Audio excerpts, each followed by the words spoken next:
What's up, y'all? After that extended break, we are going to get back on the Schlage section of the Residential Locksmith Starter Series. And as I mentioned several times over the past week or so, we're doing the Schlage EB Series. That's right, the Schlage handle set. The best Schlage handle set ever that had a key in it. Nowadays, you don't have keys really in handle sets. There are a couple of brands out there, but they all suck. I mean, they all are really not worth it. It's just more common nowadays to have a passage handle set with a deadbolt functioning above it. But back in the day, when it was harder to put in, I shouldn't say that because this thing was a pain in the ass to put in, but back in the day, when it was more common to just have a doorknob, this was back in like the era of the Weiser bolt, the Weiser knob bolt, or whatever you want to call it. It was just very common to have a singular thing on the door. And also, from a decorative or whatever standpoint, you had these fancy, all different kinds of shapes handle sets. And so it was just like, I guess it just looked better. You know, security wasn't as big a concern back then. I do have several other shapes up here. There's a few of them. That's the same one. And then that's these aren't the official names. I call that the pineapple. And then that's the swirly one. And then there's Batman. Hey, Batman. I don't know why I call it Batman. Doesn't that look like Batman to y'all? Doesn't that look like a pineapple to y'all? I mean, no, that's not the official names. there's actually a website out there that's still got the like several scanned PDF sheets of all the styles of handle sets during the heyday when these were sold. This one was actually the bomb. This was the biggest, nicest, not biggest, but the nicest one they had. Solid brass. This particular one is the M8209. It's we actually have a few houses with that guy on there, but by far the most common one that you're going to see is this Waverly that I had out. I know it's called the Waverly because we see a ton of them. And then there's also one that is, I don't have it up here, I don't think, but it's just the oval shape, and that is the Plymouth. You may be familiar with that because it's just the Plymouth shape. But we're going to go ahead and get this guy off the door so that you know, you right there, you know how to deal with this guy to rekey it when you come up on it. These were actually very robust mechanisms. They used this little part here. Very rarely does anything go wrong with it aside from needing maintenance, lubricant on this section, and maybe a new latch. The latch will break, but let's go ahead and get this off the door, and you can see what I'm talking about as far as retrofitting these. That's the biggest problem. When somebody has one that just doesn't look good, or they, some new kid buys an older house and they're all like, oh, we totally have to have a smart lock and blah, blah, blah, that type of thing. These things get ripped off, but when they take them off, as we'll see, you run into a little problem. And that little problem being, there's an oval cut in this to make this thing function.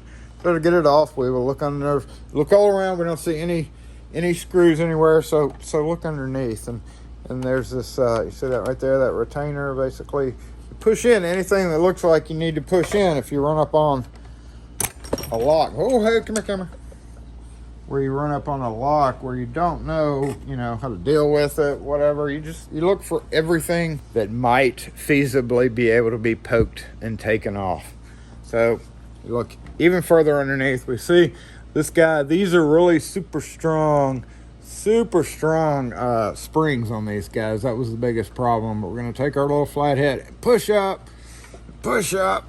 and then kind of pull away. Nope. No, it takes a minute. You don't want to scratch anything.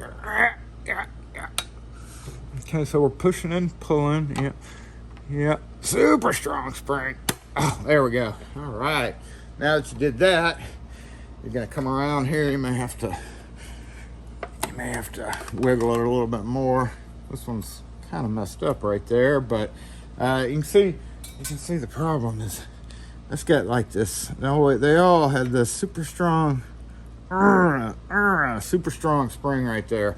But once you get it off, we can see the obvious way to get the cylinder off. That is these two screws right there.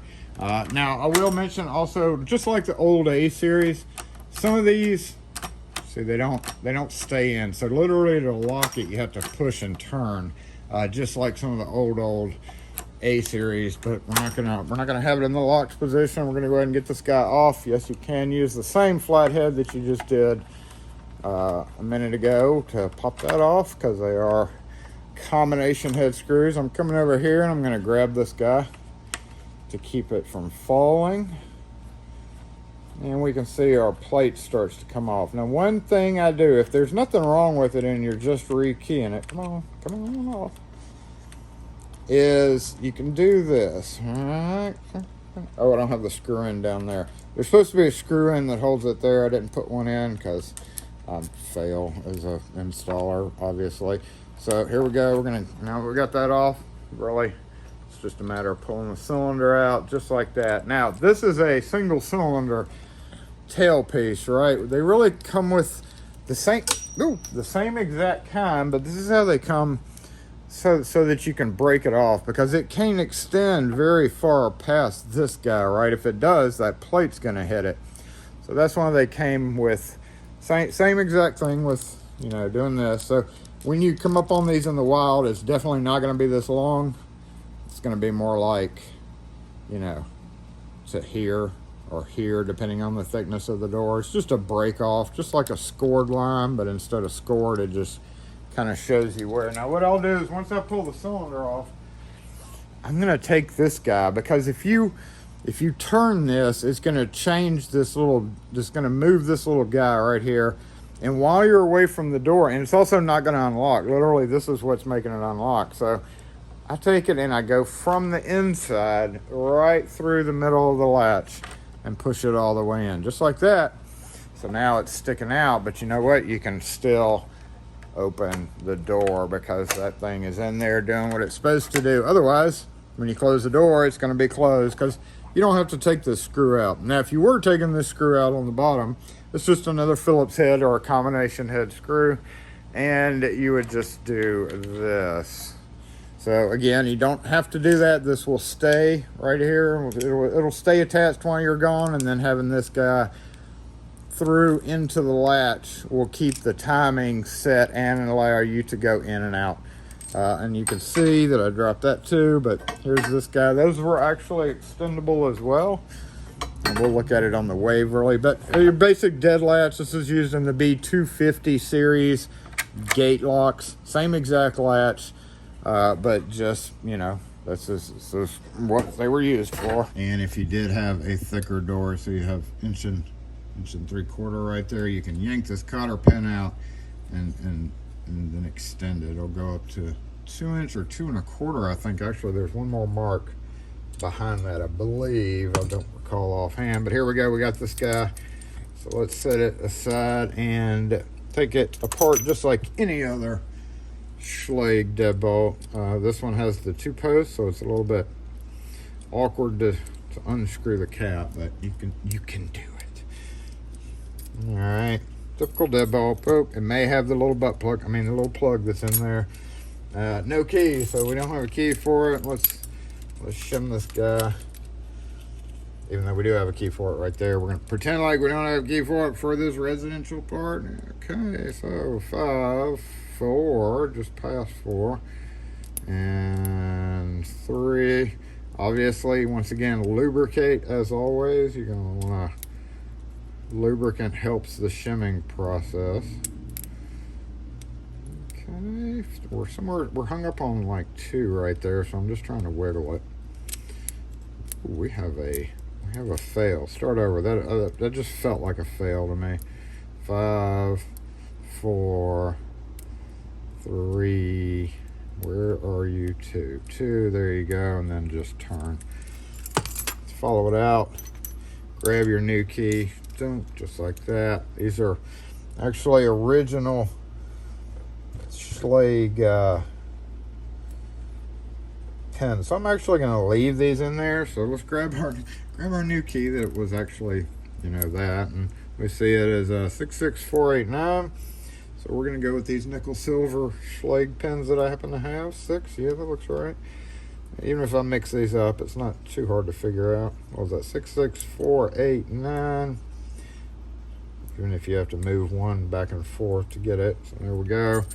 We're going to go ahead and check the spring tension up here on top because, again, this is a fairly old guy. We don't have this on yet. Let's turn this on a little bit. Maybe that'll help. Does that help? I don't know. Very good strong springs because this one's new. Yeah, and good. If not, replace as needed. Boom.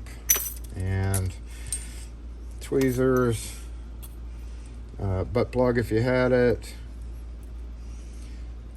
just like that. Kind of inspect this guy.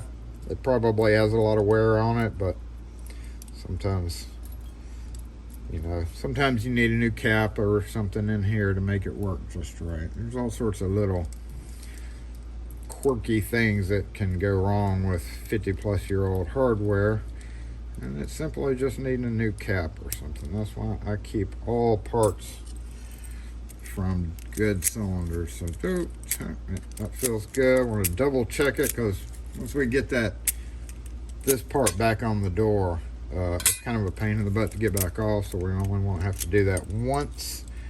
Don't forget your guard ring and your tailpiece. Before we put it back on, I'm going to go ahead and take the handle set off and show you exactly why this is such a problem when you have to replace it with something else.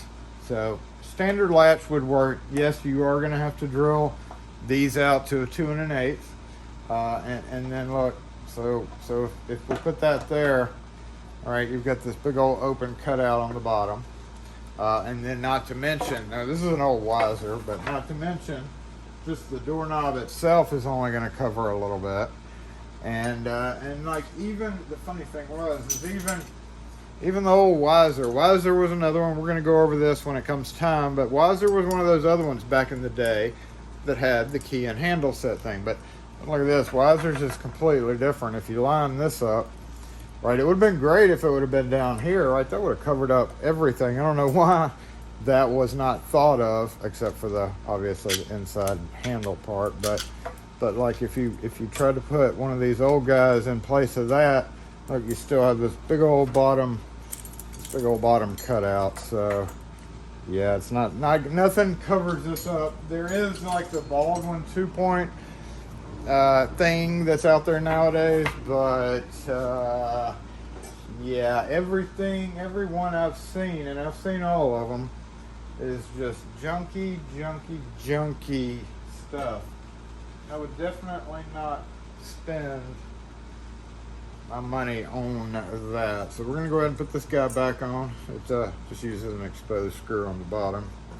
So we're gonna put this back on and carry on with this video. One caveat of this installation that I'm using, right? It is thinner than a regular door, and what happens is if I put this on, because this is so long, this is set for 1 3/8 door, it actually has this this post thing. See how it's sticking off the bottom?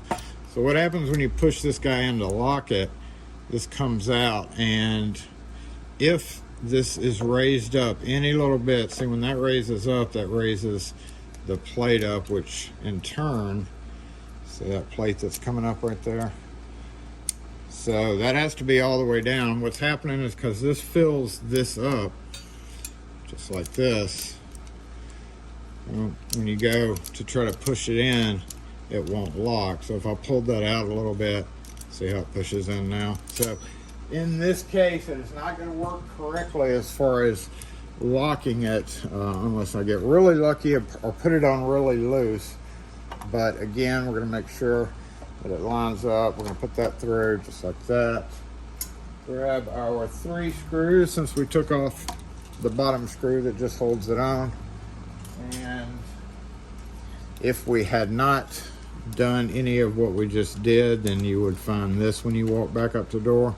If you're just rekeying and it works okay, that lets you open it from either side. So we're gonna put our finger through the cylinder hole here, and yes, lubricate. So if you had this all the way off, then just lubricate it in your hand, but you want to definitely spray down this entire mechanism and the latch, preferably with lubricant. So let's go ahead and go through. I don't know why I came from this side.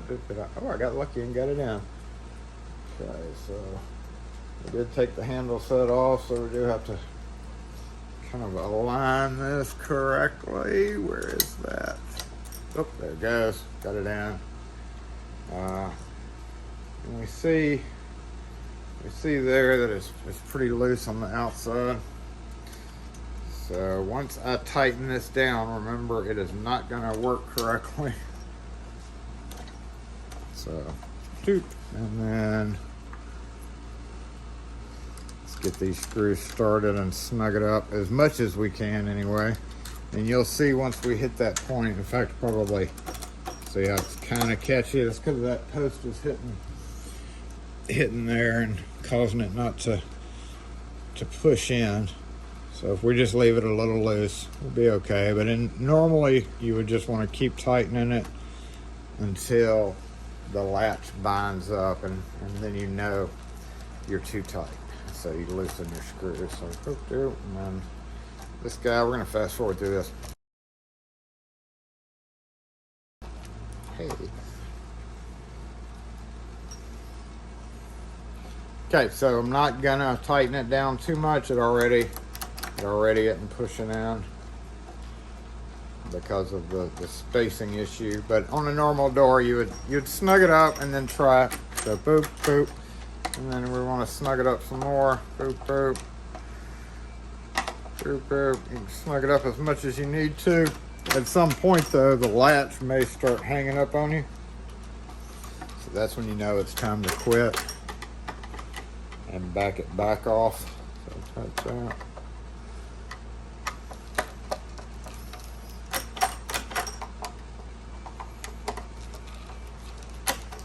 See? So we're gonna back it back off,